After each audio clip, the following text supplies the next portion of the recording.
Well, you touched on a very important, I would say, issue right now, because there is this debate about whether designers should be core discipline, or his sort of, I would say, understanding of many different interdisciplinary issues should also dictate his participation as design or creative director for many different projects. But listening to your 50s and 60s and 70s, you had sort of this very versatile participation in all kinds of mediums like film, graphics, and industrial design. What can you sort of recommend for young designers on how to approach interdisciplinary opportunity? Because a lot of it is daunting, because they're not really provided the opportunity to sort of participate in many different medias. Let me address this. I know exactly what you're saying, because it was an opportunity that I totally felt that I was fortunate, and my colleagues were fortunate, because we all did this. We all did the same thing. Some of my colleagues, though, they decided to just be graphic designers. Some decided to be exhibition designers. I didn't want that kind of. I didn't want that kind of limitation put around me.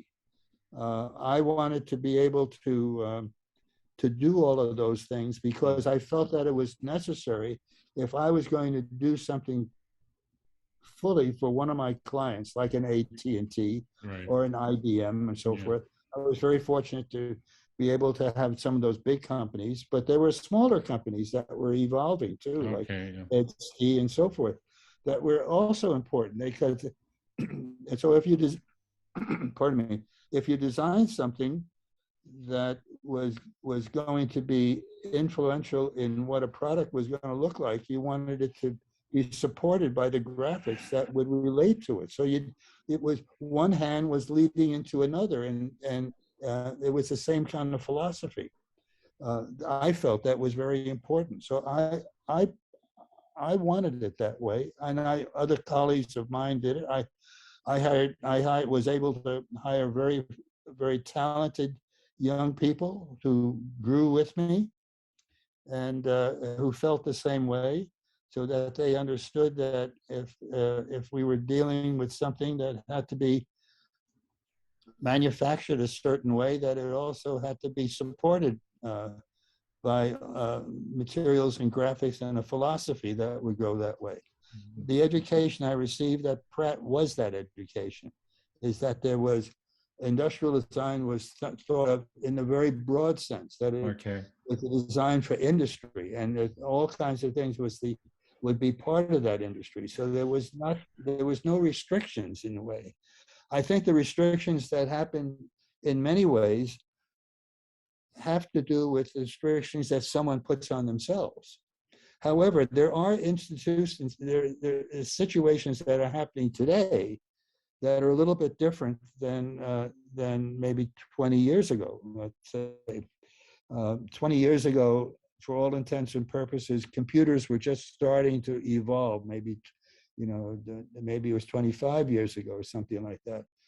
But to the point that today, in education, there's the whole technology of digital technology becomes almost an entity and an art form by itself. Right. That's true. So if one wants to be an industrial designer, one has to either decide to look at specializing, or to be as broad in their interpretation as possible. If you're going to be broad in your interpretation, you have to have the talent to be able to spend enough time and just explore all the details that require that. So consequently, you have to be an expert in digital technology as well as in industrial technology and in communications and all kinds of ways of printing things. And there are printing things in technology, but there's also printing things, for a product, that are printing things that on the printing press. And there are all kinds of new ways of doing that. So the task of an of a designer, even if it's just a graphic designer, but an industrial designer, is that you have to maintain and build your knowledge in so many different areas. And then on top of that, you have to build your knowledge about humanity, Right. because you're essentially working for people. And so you have to understand what's important for people, and how they work, and how they Right. play, and how they Right. make love, and how they live, and so forth. So Right. all of those things become very important in the vision. Right. So that the task of just choosing to be a designer is complicated. Then it Right. becomes more complicated Right. in education today too. Right. Well, So, you touched also on a very important element, which is being a designer is sometimes very complicated. I like the term complicated, because another term that I think designers are pursuing is how to find equilibrium in this very complicated sort of life that we lead. And I'd like to hear how, for over 60 years, you've sort of maintained equilibrium, because uh, uh, you're also married to one of the most famous singers of the USA, Judy Collins. So you also, I'm sure, travel a lot, and also have to support her in many different cultural, I would say, agendas. So how have you found equilibrium? Because there's not 24 hours in a day is not enough for a designer. no, it's not enough. I mean, it really is not enough. So you have to figure out that you need 30 hours a day. And what do you do to do that? Oh, there are too many times that I feel like I haven't been able to do all the things that I want to do. And sometimes I'm fortunate because I have people who can help me. And they feel similarly. And if it's in the case of an organization that I had started, like my design firm, then they grow, and then all of a sudden I find that they grow and they don't want to necessarily be with me any longer, because they want to grow themselves into doing something different. So I'm educating a lot of people, and then they go and leave. It's like they go and then they spread the word as well in other kinds of ways, which makes which, which puts other kinds of things. My life with Judy is truly extraordinary. I'm very fortunate to have ever met her. I'm very fortunate that we have a life together. Um, uh, I've learned so much about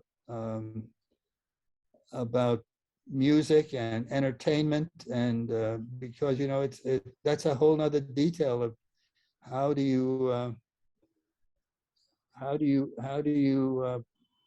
help somebody. Well, I don't help Judy. I help Judy. I'm there only to support in many ways.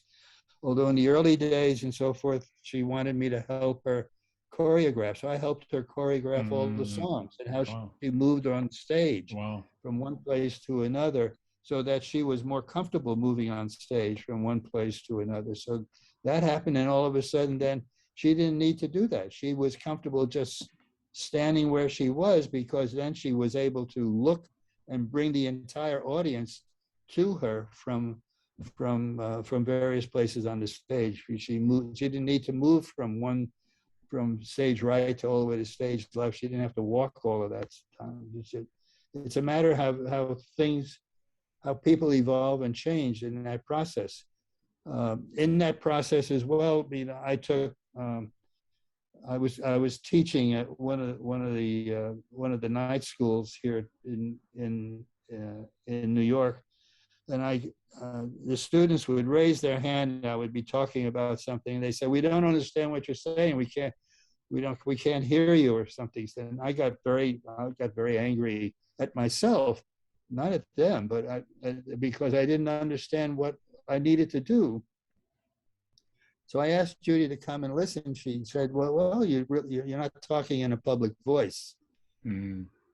And I didn't know what that meant. She said, go see Max. So Max was her coach, because she, everybody needs a coach.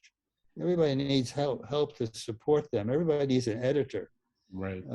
So I went to see Max, who was a terrific understand. He understood how people talk, and he understood how people tell people about things. Mm. It's all a matter of language, and the biggest thing about language is to tell people about ideas. Well, what's the difference? There's no difference between that and about designing ideas, designing for this. It's the same. It's the same principle of clarity of understanding, and clarity of communicating. Whether you're in graphic design or interior design, or as an entertainer, or as a singer, and so forth, the principles are all the same. So I've learned an awful lot. Max taught me to reread all over again. He taught me about how to use my voice, and to talk in ideas as opposed to talking in words. So that the important thing is my phrasing, so that when I'm saying things, that I'm phrasing the thing is so that one thing leads to another. And if you look at writing and good music and it's all a matter of phrasing and communicating. And isn't that what design is about? Absolutely, right. So you can, it's like you learn one thing out of another.